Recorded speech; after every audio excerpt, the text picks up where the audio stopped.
જય હનુમાન દાદા. આજે અમે ડભોડા મંદિરમાં આવેલા છીએ અને આ સાહેબ મળ્યા છે. એમની જે મંદિરની જે વિગત છે, બહુ જૂનું મંદિર છે. સાહેબ, કેટલું જૂનું મંદિર છે? 500 વર્ષ જૂનું મંદિર છે અને બ્રિટિશ સરકારને આ દાદાએ પરસો આપેલો હતો કે આ પુલ બનાવતા હતા રેલવેનો, તો સાંજે બનાવે અને ઘરે જાય ને સવારે વાંકો થઈ જાય. બ્રિટિશ સરકાર. અચ્છા. એ વાંકો થઈ જતો હતો. પછી હેરાન થઈ ગયા બધા એન્જિનિયર. પછી એન્જિનિયર એના હેરાન થઈ ગયા. પછી કોઈ એમ જોયું અહીંયા શું છે, જોયું તો દાદાની મૂર્તિ નીકળેલી.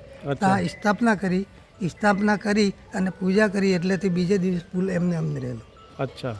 આજ બી એમનો હજુ પરસો છે અને ગમે તે તમે માનતા રાખો તો તમારી માનતા પૂરી થાય. અને બ્રિટિશ સરકાર મોકલે છે ને તેલનો ડબ્બો. હા, પહેલા તેલનો ડબ્બો આવે. હમણાં તે પેલો આ ડબ્બા રેલવેમાં જ આવે બ્રિટિશ સરકારનો ડબ્બો.